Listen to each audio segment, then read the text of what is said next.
ఇది గిరిజన ప్రాంతాలని ఉన్నాయా అంటే అభివృద్ధి చేశారంటే చేయలేదు, చేయలేదని చెప్పట్లా, ఉంది. దీనికి పార్టీలు కొన్ని పెడితే దీనికి బాగా పనిచేసిన అధికారులు కొంతమంది ఉన్నారు. ముఖ్యంగా ITDA, integrated tribal development authority, ఆ ఏజెన్సీని ప్రమోట్ చేసిన వ్యక్తి శంకరన్ గారు. ఈ రోజున ఐటీడీఏ గుర్తుపెట్టుకోవాల్సింది శంకరన్ గారి పేరు, ఐఏఎస్, ఆయన్ని నిరంతరం గుర్తుపెట్టుకోవాలి. మహానుభావుడు. అంటే ఒక అధికారికి ఒక నిజమైన ఒక రాజకీయ నాయకుడు కనుక అండ ఉంటే శంకరన్ గారు చేసి చూపించారు. ముఖ్యంగా గిరిజన ప్రాంతాల్లో అందరూ చెప్తా ఉంటాయా, మేము రాజకీయ నాయకులు ఎంత నమ్ముతామో తెలియదు కానీ మా ఐటీడీఏ వాళ్ళని నమ్ముతాం, అంత బలంగా నమ్ముతాం అని చెప్తారు. సో నేను మీ నమ్మకం గెలుచుకోవడానికి వచ్చాను ఈ రోజున.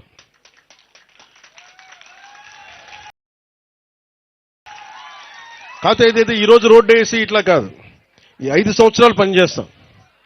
పనిచేసిన తర్వాత మీరు ప్రోగ్రెస్ రిపోర్ట్ ఇవ్వండి, మీరు బాగా చేశారు, సంతోషం, మీకు అండగా ఉంటాం వచ్చే ఎన్నికలకి అని చెప్పండి. ఎందుకంటే ఇంకొకటి, యువత ఇక్కడ మాట్లాడుతూ ఉంటే గంజాయి ఎలా ఉందో, నిన్న మాట్లాడుతూ ఉంటే సాలూరు వైపు వెళ్తే ఇస్తారు. మా ఇంట్లో వాళ్ళు నా కోసం ఎంత తపన పడతారో తెలియదు కానీ మీరు పడే తప్ప నా కన్నీళ్ళు తెప్పిస్తున్నారు. నిన్న ఇలాగే మనం కూర్చొని అన్న ఐ లవ్ యూ అంటుంటే నేను ఐ లవ్ యూ టూ అని చెప్పాను.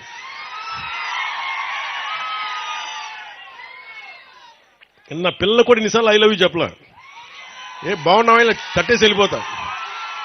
మీరు ఐ లవ్ యూ అంటే మటుకు ఐ లవ్ యూ చెప్పాలనిపిస్తుంది, ఐ లవ్ యూ టూ అని చెప్పాలనిపిస్తుంది. మీకోసం ఇన్ని సంవత్సరాలు 2007లో నేను తిరిగినప్పుడు ఇదే ప్రాంతంలో నేను ఆదిలాబాద్ తాండాలో తిరిగాను, తెలంగాణలో. ఆ తర్వాత 2017లో మళ్ళీ మన తాండాలో తిరిగాను, మన గిరిజన ప్రాంతాల్లో తిరిగాను.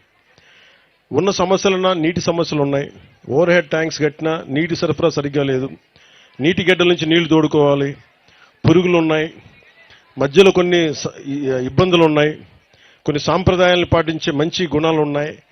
అలా ఇవన్నిటికీ కూడా అనుసంధానం చేయాల్సిన అవసరం ఉంది. ఎక్కడ లోటుపాట్లు ఉన్నాయి అవి సవరించాలి.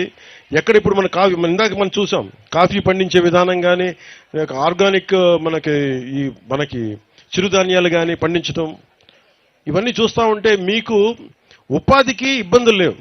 మీకోసం చేయాల్సిందల్లా ఒక శంకరన్ గారిలాగా ప్రతి అధికారి కనుక పనిచేస్తే నిజంగా మీకు నిజంగా చెప్తున్నాను, డబ్బులు నిజంగా ఇది చెప్పాలి, నేను మనసు పెట్టకపోతే, ముఖ్యమంత్రి గారు కనుక మేమిద్దరం చర్చించుకోకపోతే ఈరోజు ఈ ప్రాజెక్ట్ రాదు. కానీ ఎందుకంటే మనసు పెట్టే నాయకులు మీకు కావాలి. ముఖ్యమంత్రిగా నారా చంద్రబాబు నాయుడు గారి దృష్టికి నేను ఏం తీసుకెళ్ళగలనంటే, నాకు ఫైనాన్స్ని ఎలా హ్యాండిల్ చేయాలో నాకు తెలియదు. నాకు తెలిసిందల్లా మీ కష్టాలను గుర్తించి ఒక అనుభవజ్ఞుడైన నాయకుడు ఉండి, సార్ ఈ ఇబ్బందులు ఉన్నాయి ప్రజలకి, రోడ్లు వేయాలి, ఇంకా డోలీలతో ఇబ్బంది పడతా ఉన్నారంటే పాపం వెంటనే ఆయన అడ్మినిస్ట్రేటివ్ శాంక్షన్ 39.40 కోట్ల రూపాయలు వెంటనే చేశారు. ఇక్కడున్న కూటమి నాయకులందరి తరపు నుంచి ప్రజల తరపు నుంచి గౌరవ ముఖ్యమంత్రి శ్రీ నారా చంద్రబాబు నాయుడు గారికి మనస్ఫూర్తిగా నా కృతజ్ఞతలు తెలియజేస్తా ఉన్నాను, మనందరి తరపు నుంచి.